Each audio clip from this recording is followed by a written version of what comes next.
అంటే ఇక్కడ బాంసేఫ్ ఏర్పడినప్పుడు కానీ కాంశీరామ్ గారు చేసినప్పుడు కానీ మండల కమిషన్ ఏర్పాట్లో కావచ్చు కానీ కాంశీరామ్ గారు ఉన్నంత వరకు నిజంగానే మీరు చెప్పినటువంటి బీసీ వాదం మీద ఆయన స్టాండ్ ఉంది. కానీ ఆయన తర్వాత బహుజన సమాజ్ పార్టీని మోస్తున్న వాళ్ళు కానీ ఆయన వారసులు కానీ అంత స్టాండ్ తీసుకోలేదనేది కూడా ఒక మచ్చు ఉన్నది. దాన్ని ఎట్లా అర్థం చేసుకోవచ్చు? అయితే ఇప్పుడు గెలవడంలో ఫెయిల్ కావచ్చు, ఆయన వాదాన్ని తీసుకోలేదని కాదు, అందరూ విన్నర్ కాలేరు. కాంశీరామ్ అనేటకు ఇక మిగతా బహుజన సమాజ్ పార్టీ కార్యకర్తలు లీడర్లకు పోలికొద్దు. ఆయన కాదు టాల్వాట్ ఎవరెస్ట్ అనుకోవచ్చు. మేబీ ఆయనలా గెలవడంలో ఫెయిల్ అయ్యారు కావచ్చు, కానీ ఐడియాలజీలో ఫెయిల్ కాల. ఈ రోజు వరకు బహుజన సమాజ్ పార్టీ ఏ మీటింగ్ అయినా చూసుకో, ప్రతిరోజు వాళ్ళ నాలుకల మీద కులగణన, సామాజిక న్యాయం, వెనుకబడిన కులాల అభివృద్ధి, ఇదే.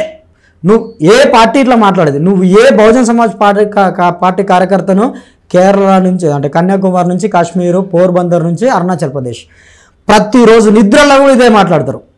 మేబీ నేను అంటున్నా. అయితే ఇక్కడ మనకి రాజకీయాల్లో ఎట్లుంటుంది అంటే గెలిచినోడు మంచోడు, ఓడినోడు చెడ్డోడు.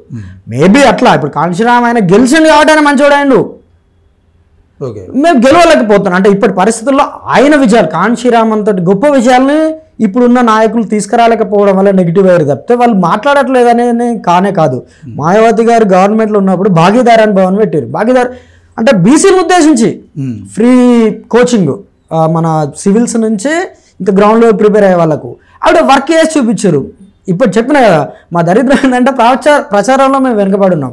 అంటే మా వాళ్ళు ఏమనుకుంటారంటే మనం పని చేసుకుంటూ పోదాం ప్రచారం కంటే, మన దగ్గర టైం లేదు, చాలా తక్కువ ఉన్నది, మన టైం అంతా పనికే కేటాయిద్దాం అనే దాంట్లో ఉంటారు మా వాళ్ళు. సో అట్లా చేసుకుంటూ పోతారు. ఇంకొకటి అపోహ ఏంటంటే మీడియా మాకు మేమేం చేసినా మేమేం చెప్పినా వాడు వక్రీకరించి చెప్తాడు, ఇక వానికి చెప్పాల్సిన అవసరం లేదని కూడా కొందరు అనుకున్నారు.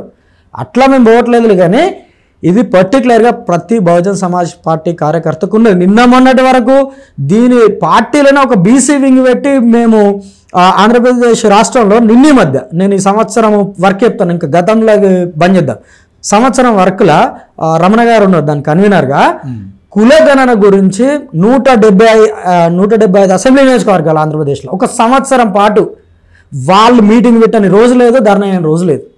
ఇట్లా దేశవ్యాప్తంగా జరుగుతుంది. అసలు బహుజన సమాజ్ పార్టీ కార్యకర్త ఇంట్లోకి వెళ్ళి బయటకు వెళ్ళడు కాదు, ఇంట్లో ఉన్నప్పుడు కూడా వాడు అదే చెప్తాడు, ఫోన్లో మాట్లాడినా అదే చెప్తాడు.